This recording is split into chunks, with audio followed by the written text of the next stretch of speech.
نحمده ونصلي على رسوله الكريم أما بعد فأعوذ بالله من الشيطان الرجيم بسم الله الرحمن الرحيم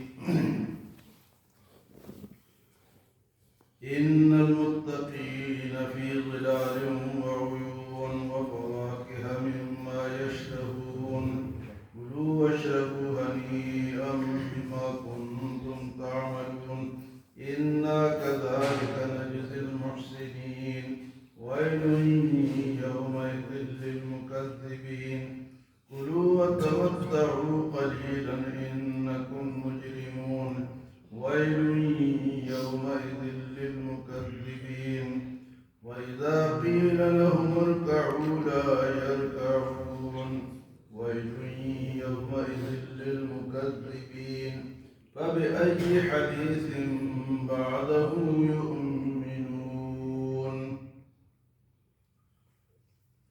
قرآن پاک کی یہ خصوصیت ہے جہاں مجرموں کا ذکر کرتا ہے پھر نیک لوگوں کا ذکر بھی کرتا ہے۔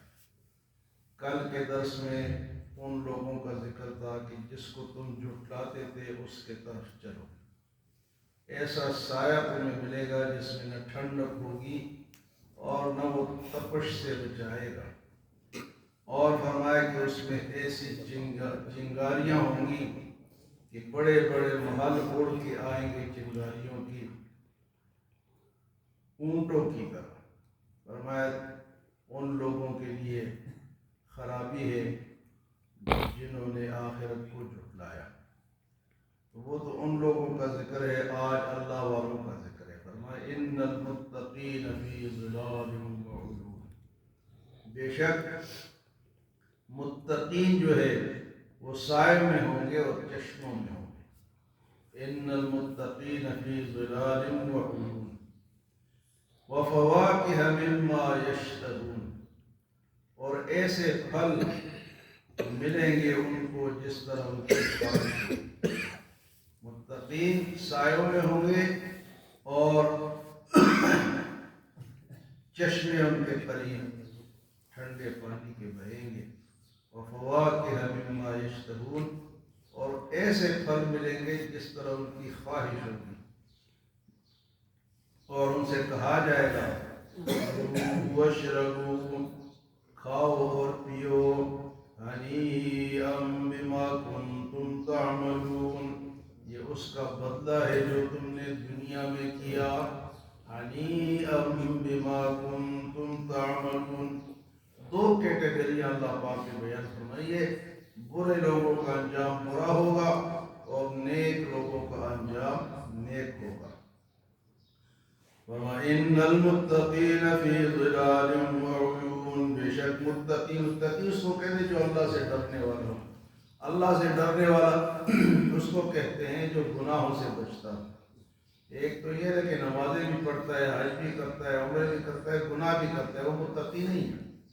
متقی وہ ہے جو اللہ سے ہر وقت ڈرتا ہے، ہر وقت گناہ سے وہ دور رہے۔ فرمایا ان المتقین فی ظلال وعیون وفواکہ مما یشتہون، پھل تو بہت سارے ہوتے ہیں، کسی کو کوئی پسند ہے، کسی کو کوئی پسند ہے۔ وہ کہتے ہیں کہ مجھے آم پسند ہے۔ غالب ایک شاعر گزرا ہے، وہ آم بڑے کھاتا ہے، اور وہ کہتا تھا کہ جتنے بھی میٹھے آم ہوں بس وہ اس کے لیے لوگ بیچتے ہی تھے، غالب کے لیے اس کو آم پسند تھے۔ تو وہاں جس کو آم پسند ہوں گے آم ملیں گے، جس کو جناب کیلا پسند ہوگا، جس کو جناب سیب پسند ہوگا، جو دل میں چاہے گا۔ یہ نہیں کہ ایک ہی قسم کا پھل ہوگا، قسم قسم کے پھل ہوں گے۔ فرمایا جو تمہارا دل چاہے گا۔ وَفَوَاكِهَ مِمَّا يَشْتَهُونَ كُلُوا وَاشْرَبُوا هَنِيئًا بِمَا كُنتُمْ تَعْمَلُونَ، خوشی خوشی کھاؤ اس کے بدلے میں جو تم دنیا میں کر کے آئے ہو۔ اِنَّا كَذَلِكَ نَجْزِي الْمُحْسِنِينَ، اور احسان کرنے والوں کو، نیکی کرنے والوں کو تو ہم اسی طرح بدلہ دیتے ہیں۔ اِنَّا كَذَلِكَ نَجْزِي الْمُحْسِنِينَ۔ اس کے بعد پھر فرمائے وَيْلٌ يَوْمَئِذٍ لِلْمُكَذِّبِينَ، اس دن تو ان باتوں کو جھٹلانے والوں کے لیے خرابی ہے۔ اس کے بعد اللہ پاک فرماتے ہیں کُلُوا وَتَمَتَّعُوا قليلا إنكم مجرمون. جو اللہ کی بات نہیں مانتے، اللہ کو نہیں مانتے، آخرت کو نہیں مانتے، ان کے لیے اللہ فرمائے کہ دنیا میں کھاؤ پیو. کلوا وتمتعوا قلیلا، یہ تھوڑا سا ہے، قلیلا، یہ اتنا زیادہ نہیں ہے، یہ تو چند سالہ ہے. کلوا وتمتعوا قلیلا انکم مجرمون، اصل میں تم مجرم ہو. جو اللہ سے دور ہے اور کھا پی رہے ہیں ان کے لیے اللہ پاک فرماتے ہیں کلوا وتمتعوا قلیلا، تھوڑا سا کھا لو، تھوڑا سا. دیکھو جی ہم میں سے جو مر جاتا ہے بیچارہ، اس نے بھی تو کھا پی لیا، لیکن جو نیکی میں کھا پی لیا اس کو کام آئے گا، جو گناہ میں کھا پی لیا وہ تھوڑا سا ہے. یہ نہیں ہے کہ 300 سال ہے، 1200 سال ہے، 100 سال بھی مکمل نہیں، 50 60 70 10. فرمایا کلوا وتمتعوا قلیلا انکم مجرمون ویل یومئذ للمکذبین، اور اس دن تو جھٹلانے والوں کے لیے بڑی خرابی ہے.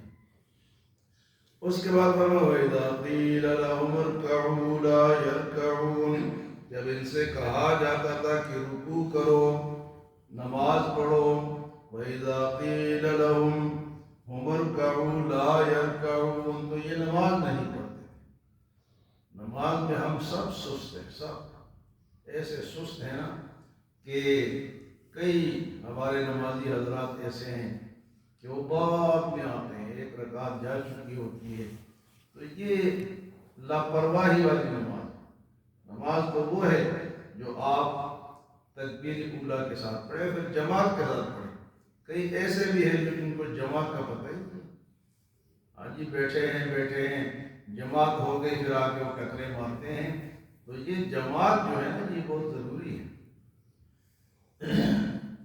تو ان سے کہا جاتا ہے کہ نماز پڑھو، رکوع کرو، تو یہ رکوع نہیں کرتے. اور جو آج رکوع نہ کر سکا، قیامت کے دن چاہے گا بھی تو رکوع نہیں کر سکے گا. اس کا جسم تختہ بن جائے گا، اکڑ جائے گا، وہ پھر جھک نہیں سکے گا. یہ جو ہم رکوع کے لیے جھکتے ہیں نا، یہ سمجھے کہ ہمارے جسم کی یہ ورزش ہو رہی ہے کہ قیامت کے دن ہم جھک سکیں گے. لیکن جو جھکتے ہی نہیں ہیں، سیدھے سیدھے چلتے ہیں، کبھی اللہ کے سامنے جھکے ہی نہیں ہیں. تو فرمایا کہ وَيْلٌ يَوْمَئِذٍ لِّلْمُكَذِّبِينَ، اور آخر فرمایا وَبِأَيِّ حَدِيثٍ بَعْدَهُ يُؤْمِنُونَ، اس حدیث، اس قرآن، اس بات کے علاوہ تم کس پہ ایمان لاؤ؟ وَبِأَيِّ حَدِيثٍ بَعْدَهُ يُؤْمِنُونَ، یہ اتنی باتیں تمہیں بتا رہا ہے، اس کے علاوہ تو اس کا انتظار ہے کہ وہ چیز آئے گی اور ہم اس پہ ایمان لائیں. فَبِأَيِّ حَدِيثٍ بَعْدَهُ يُؤْمِنُونَ، اس قرآن کے بعد کون سی بات آئے گی؟ تو قرآن سے کوئی سچا کتاب آج تک نہ آیا ہے اور نہ آئے گا. اور جو اس کے اندر ہیں، ہاں جی قرآن پاک کتنے سالوں میں اترا ہے جی؟ 23 سال میں اترا ہے. اور اگر ہم کوئی کتاب لکھیں نا 23 سال میں لکھیں، تو اس میں پہلے سالوں میں کچھ اور ہوگا، آئندہ جو 5 سال آئیں گے اس میں کچھ اور طریقہ ہوگا، آگے جو سال آئیں گے اس میں ہم بھول ہی چکے ہوں گے کہ ہم نے پہلے کیا لکھا ہے. لیکن قرآن پورے کا پورا 30 سپارے 23 سال میں کوئی کمی نہیں ہے، کوئی کمی. یہ اللہ کی کتاب ہے، ایک یہ سب جناب جا رہا ہے. یہ اللہ کی شان ہے اور اس کی سچائی ہے، اس کی حقانیت ہے. ورنہ کوئی ایسا انسان دنیا میں نہیں گزرا کہ جس نے کوئی کتاب لکھی ہو اور 23 سال میں لکھی ہو. تو 3 سالوں میں لکھی ہو تو اس کو یاد رہتا ہے میں نے یہ لکھا ہے، یہ لکھا ہے، اس کے مطابق لکھوں گا. لیکن 23 سالوں میں وہ کتاب لکھی، اس میں کتنی تبدیلیاں ہوں گی. تو اللہ فرماتے ہیں کہ جب ایسی کتاب ہے جس کے اندر کوئی شک و شبہ نہیں ہے، کوئی تبدیلی نہیں ہے، نہ آج تک کوئی کر سکا نہ کر سکے گا، ایک حرف بھی کوئی تبدیل کرنے والوں نے کوشش کی ہے لیکن اللہ پاک نے فرمایا اِنَّا نَحْنُ نَزَّلْنَا الذِّكْرَ وَإِنَّا لَهُ لَحَافِظُونَ، اس کو میں نے نازل کیا اور میں ہی اس کی حفاظت کروں گا۔ دیکھیں جی، تورات، زبور، انجیل یہ اللہ کی کتابیں تھیں، لیکن ان میں یہ لفظ نہیں تھا کہ میں نے اتاری ہے، میں ان کی حفاظت کروں گا، تو اس لیے وہ آج دنیا سے مٹ گئی۔ لیکن قرآن کو اللہ نے اتارا، اللہ نے یہ ذمہ دیا ہے کہ اس کو میں حفاظت کروں گا، اور حفاظت کے لیے اللہ پاک نے چھوٹے چھوٹے بچوں کو لگا دیا، آج ان کے دل میں ڈال دیا میری کتاب کو حفظ کرو، یاد کرو۔ اب وہ بچے جن پہ ابھی نماز بھی فرض نہیں ہوئی، 7 سال سے پہلے تو ان بچوں پہ نماز فرض نہیں ہوتی ہے، لیکن 7 سالوں میں وہ قرآن یاد کر جاتے ہیں، یہ ہے اللہ کی شان۔ اور پھر ایسی کتاب ہے کہ 100 سال والا یاد پڑھے اس کے لیے بھی آسان ہے، اور 10 سال والا پڑھے اس کے لیے بھی آسان ہے۔ تو اللہ فرماتا ہے فَبِأَيِّ حَدِيثٍ بَعْدَهُ يُؤْمِنُونَ، اس کے علاوہ بھی کوئی بات آئے گی جس پہ تم ایمان لاؤ گے۔ اللہ ہمیں عمل اور سمجھ کی توفیق عطا فرمائے۔